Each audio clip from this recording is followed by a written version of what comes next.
Venezuela's President Nicolás Maduro Moros conducted the commemorations of the centenary of the Bolivarian military aviation.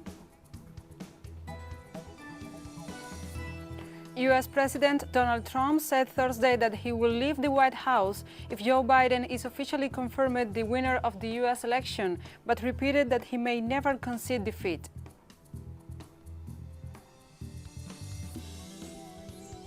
Thai Prime Minister Prayut Chan-o-cha signed a deal with the University of Oxford and pharmaceutical company AstraZeneca for a supply of its coronavirus vaccine.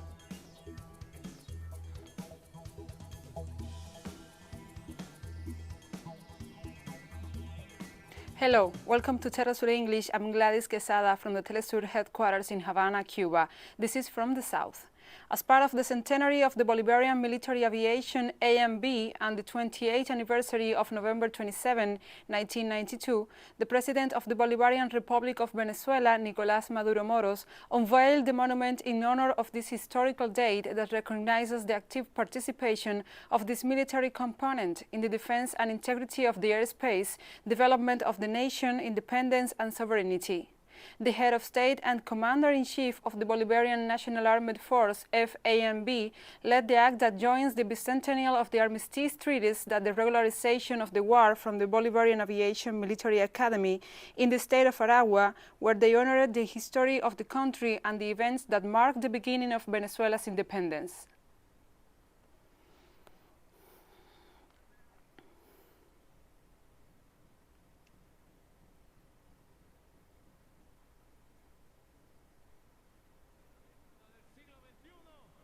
Alcance su independencia tecnológica absoluta para la defensa de los espacios aéreos de Venezuela, nuestra aviación militar bolivariana. And now we address other topics in our agenda. In Chile, the Senate approved the proposal for the government to allow the second withdrawal of 10% of the privatized pension funds. In Chile, the Senate approved the proposal of the government to allow the second withdrawal of 10% of the privatized pension funds. The government's initiative came to compete with the parliamentary proposal less than a week ago, and it was barely in its first stage. The government proposal seeks to tax retirement according to the member's income, as well as to deliver the money in 2 installments within 30 working days, as opposed to the single withdrawal proposed by the opposition. The Chilean party, Chile Vamos, after supporting the original proposal, decided to abstain to support the draft.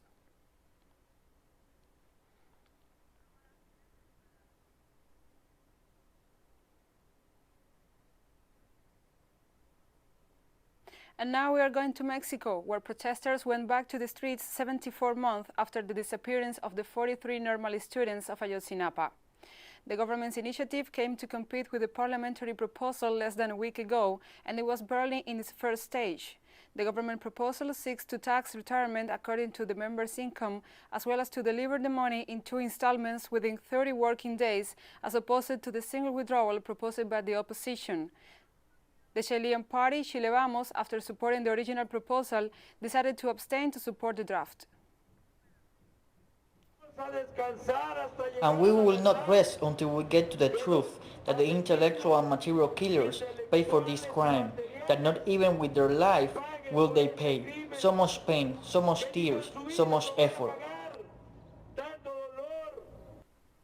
Prime Minister Mia Mottley is disappointed that almost a year after she sounded the alarm that the CARICOM Development Fund, CDF, was at risk and in need of a new funding model, very little progress has been made. While renewing her call, she also suggested that the time had come for a review of the revised treaty for Chaguaramas so that greater emphasis could be placed on the renewable energy sector. Mottley reiterated that the CDF needs a new financing model that should be focused on resilience and growth within the region. The fund is financed primarily by contributions from CARICOM member states, considered more developed countries. During the 31st CARICOM intersessional meeting of the Conference of the Heads of Government held there in February this year, Mottley suggested that the CDF find more innovative ways to raise funding. For us, as I said, it is fundamentally an issue of survival.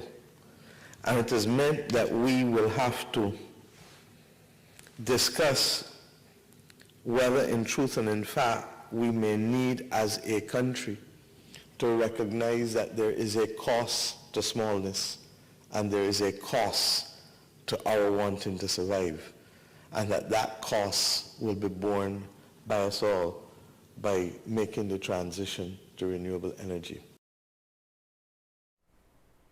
Dozens of supporters gathered outside the cemetery in Bellavista town, western Buenos Aires, where the former football idol was buried in a private ceremony with relatives and friends.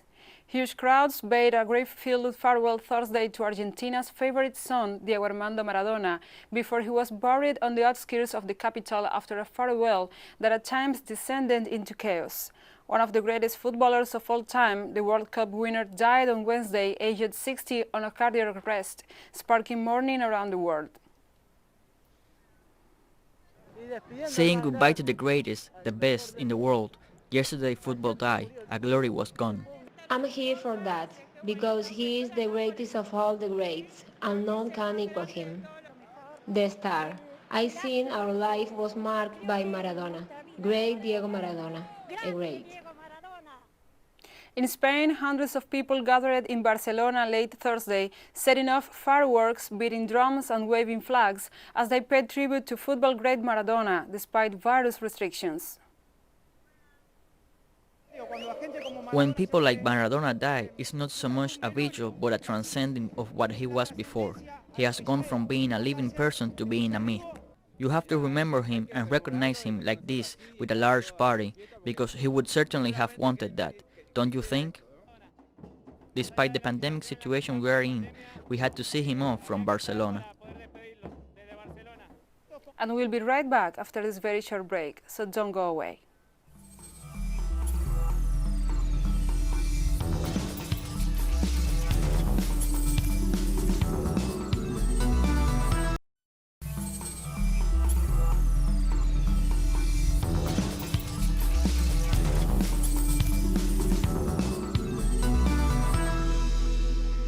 Welcome back to From the South. President Donald Trump said Thursday that he will leave the White House if Joe Biden is officially confirmed the winner of the U.S. election, but repeated that he may never concede defeat. Trump has made an unprecedented attempt to defy the results of the November 3rd vote, spreading wild theories about stolen ballots and launching baseless legal challenges that have been thrown out by courts across the country. Answering his first questions from reporters since the election, Trump did not say whether he will attend or not Biden's inauguration ceremony on January 20th. December 8 is the deadline for solving electoral disputes in the states, including recounts and related legal disputes. The Electoral College will then meet on December 14th to make the results official.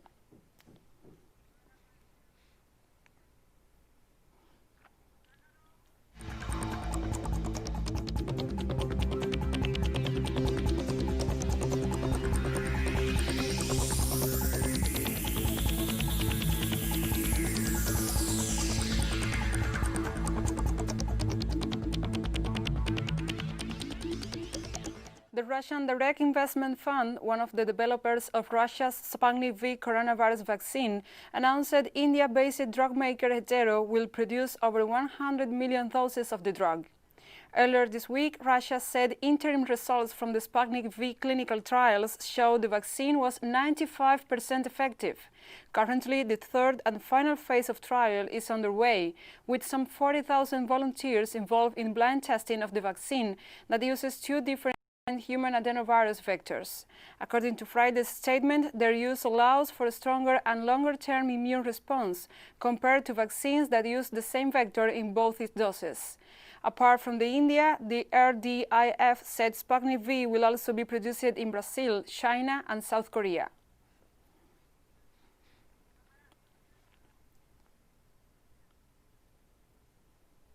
On Friday, Spanish Health Minister Salvador Illa held a briefing and discussed the national vaccination scheme, expressing the intention is to vaccinate some 80 million people. Our technique has all the tools and sufficient basis to be able to vaccinate the population effectively and efficiently, always with the criteria of agility and with the necessary flexibility to adapt it to the different stages we will be facing. The vaccines to be authorized by the European Medicines Agency will be used with all the requirements of effective safety, If a vaccine does not receive or has insufficient guarantees of safety and efficacy, it will not be authorized for administration in the European Union. We are going to purchase around 140 million doses to vaccinate, immunize some 80 million people. Therefore, we will provide vaccines to provide all citizens of our country and also to fulfill our task of solidarity. On Friday, Germany's Robert Koch Institute for Disease Control recorded more than 22,000 new daily cases, pushing the country's total beyond the 1 million mark. Germany had largely contained the spread of the virus in the spring, but has been hit hard by a second wave of infections. The number of COVID-19 patients in intensive care nationwide soared from just over 360 in early October to more than 3,500 last week. To this date, Germany registers more than 15,700 COVID-19 related fatalities. Chancellor Angela Merkel announced that the country was extending its current coronavirus restrictions throughout early January, unless there is a dramatic drop in infections.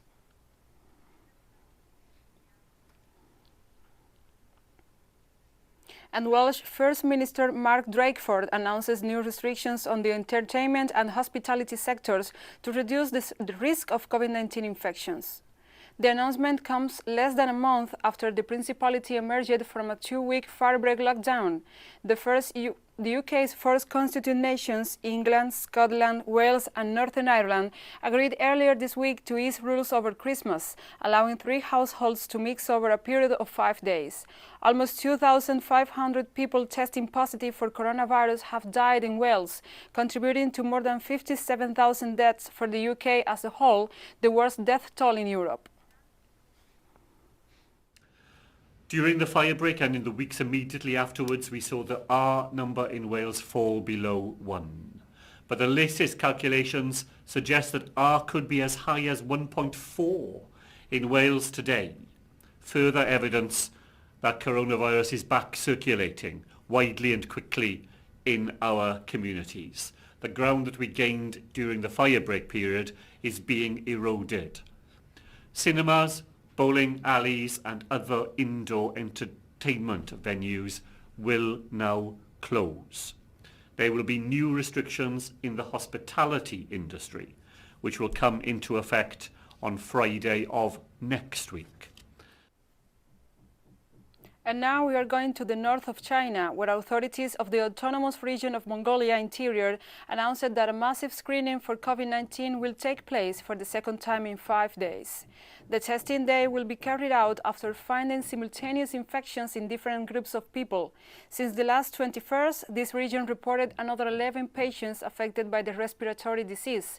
658 close contacts remain under medical observation.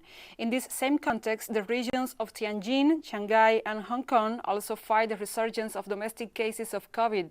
In total, China has registered 4,746 deaths from COVID-19 and 93,113 confirmed patients in its continental part.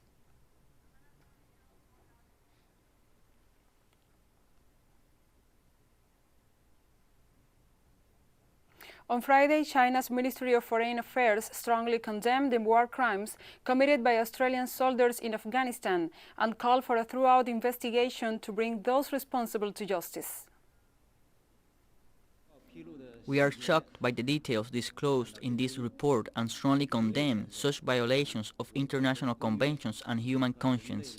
We call for a thorough investigation and for those responsible to be brought to justice. Australia and some Western countries always regard themselves as human rights defenders and are always ready to point fingers at other countries' human rights. The facts revealed in this report fully expose the hypocrisy of the so-called human rights and freedoms of these Western countries.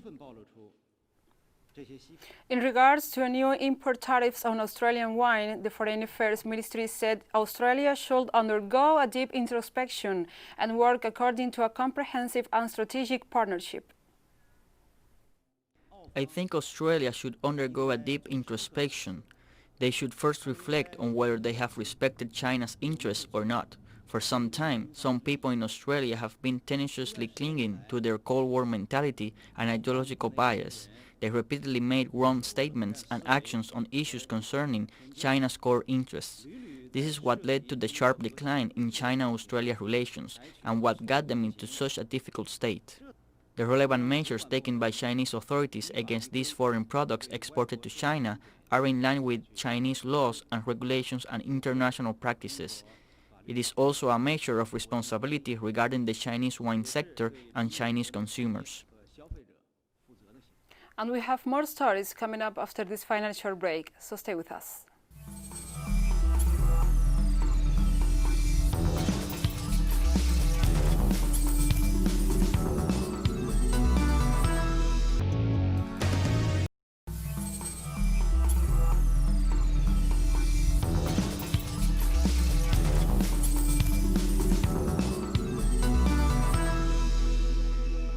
From the south. Thai Prime Minister Prayut Chan-o-cha signed on Friday a deal with the University of Oxford and pharmaceutical company AstraZeneca for a supply of its coronavirus vaccine and technology for local production in Thailand. By signing an advance reservation for 26 million doses, which will help reduce the virus contraction rate as well as the death rate. This will also help ease the burden of the government's financial spending in taking care of those infected with the virus, and will simultaneously provide a speedy recovery to the economy till it gets back on its feet. I support the Health Ministry and the other related departments in pushing for the COVID-19 vaccine seeking program, which is now close to bearing its fruits. I also estimate that the Thai people would have the vaccine by 2021. And thousands of Thai pro-democracy protesters rallied in Bangkok on Friday with hundreds of yellow dogs.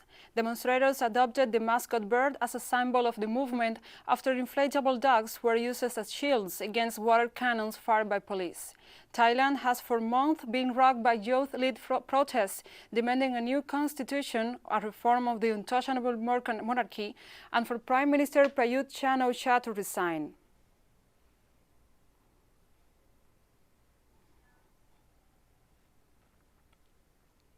And opposition lawmakers hurled pig organs inside Taiwan's parliament on Friday to protest the government's decision to ease restrictions on pork imports from the United States. Lawmakers from the opposition Kuomintang party dumped buckets of pork offal on the debating chamber floor and then proceeded to hurl intestines, hearts, liver and other organs at their rivals. Taiwan's government recently announced it will allow imports from U.S. pork fed with the additive ractopamine from January the 1st. The supplement improves leanness but is banned in the places like European Union and China. The governing party campaigned heavily against ractopamine when they were in opposition, and the KMT have accused them of hypocrisy.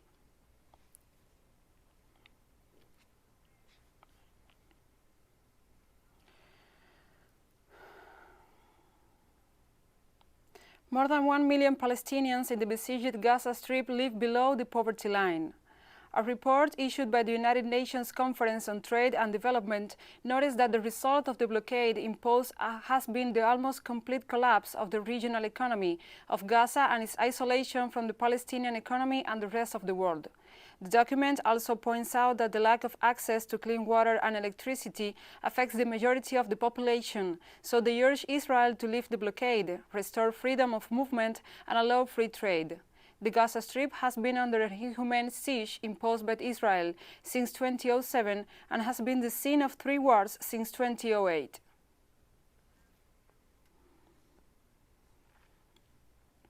Palestinian authorities implement further restrictive measures, leaving only essential business open in an effort to curb the spread of COVID-19. To this date, health authorities have registered more than 80,400 infections and nearly 700 deaths. In recent days, the territory is experiencing a sharp increase in the number of cases and fatalities. In the last 24 hours, Palestine recorded 15 deaths and more than 1,700 COVID-19 cases, the second highest number of daily cases since the beginning of the pandemic.